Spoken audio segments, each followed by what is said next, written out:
Welcome to the world of the King Charles Spaniel. It is a world that has been with us for hundreds of years, as through the ages Charlies have captivated and enchanted all who fall under their spell.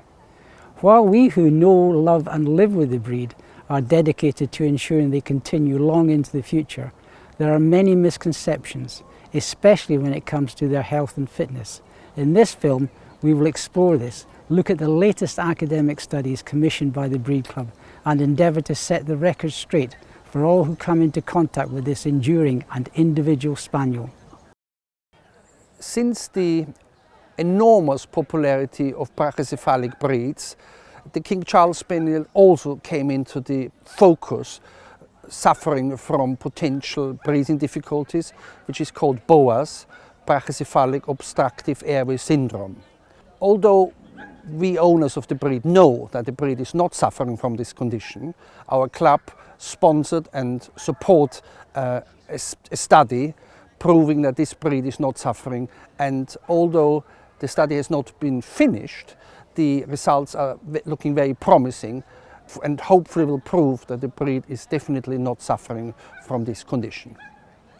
Hi, I am Jane Ladlow. I am a soft tissue surgeon and I'm a veterinary surgeon, but I have specialised in small animal surgery and I particularly work on the airway. For the last 20 years I've worked as a clinician, but I've also worked as a researcher, and at Cambridge I'm a director of clinical research and my focus is on airway function in dogs. So the work we do at Cambridge in this lab is focused on brachycephalic obstructive airway syndrome, or BOAS. And we started working on this topic about 20 years ago, and we were looking at the extreme brachycephalic breeds, so the bulldog, the pug and the French bulldog, because these were the most popular brachycephalic dogs. So I thought, well, let's come up with an objective way of assessing breathing function. Having done that, we have then produced a health scheme for the Kennel Club, which is the Kennel Club University of Cambridge Respiratory Functional Grading Scheme for the pug, the French bulldog and the bulldog. And these are ways that the breeders can just nudge their dogs to being healthier by not breeding from the most severely affected dogs. The King Charles Spaniel Breed Club have been inviting us to look at their breeds for the last few years, and one thing I did was put a grant in to look at the other brachycephalic breeds, because everybody lumps these breeds together and they're really quite separate, some of these breeds. And I put in for a PhD student so that we can crack on with that research now. And we have got, I think, 14 breeds on the list that we're looking at, and the King Charles were the ones that really prompted this research and also donated to the research. So I think they gave the Kennel Club a real shove to get this work moving. And Fran is the student that's working predominantly on this project, and she's the one that's been leading the research.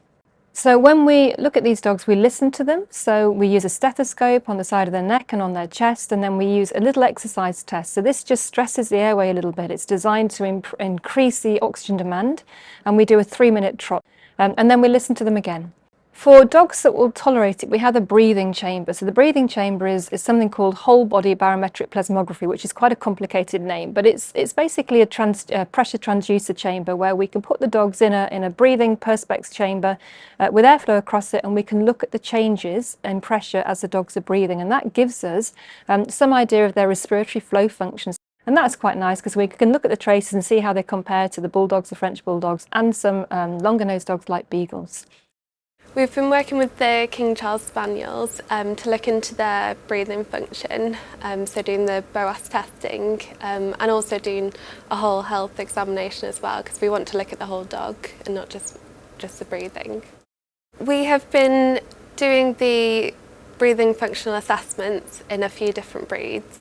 This involves grading them on a scale of 0 to 3, so 0 being we don't find any signs or symptoms of airway disease, right up to 3 where the dogs are the most severely affected, so they have symptoms that can affect their quality of life. With the King Charles Spaniel, we found that there are quite a few unaffected dogs, so 40% of the dogs that we've graded have been a grade 0, which is really good news. Another 40% were grade 1, so just very mild disease, and 20% grade 2. We didn't find any grade 3s, which are severely affected dogs, so that's sort of promising news, really. So I think for the King Charles Spaniel, it's actually looking relatively rosy as far as the breathing function goes. Obviously these are just our preliminary results, and we still need more dogs to come forward for dentals so that we can look at the internal conformational anatomical factors. However, it looks like the majority of King Charles Spaniels are breathing pretty well. And there are some dogs that do have some obstruction, probably around the nasal area or the nasopharyngeal area, so back of the throat. But these dogs are of a proportion that if we just gently altered how they were bred, then I think we can improve the breed. So I think we will be able to come up with a nice breeding scheme for this particular breed and help them going forward. As you can see, far from being a sedentary breed beset with health problems, the King Charles Spaniel is an active, game little dog, as happy and healthy on long, rambling country walks as they are relaxing on a sofa. They can take part in many of the canine activities, including training, scent work and mini agility. But moreover, as the ultimate companion breed, they can joyfully accompany their owner anywhere they want to go. This is a go-anywhere spaniel for the future, far better suited to the lifestyle of most potential owners than more high-maintenance breeds, and with the health and vitality to endure for many years to come.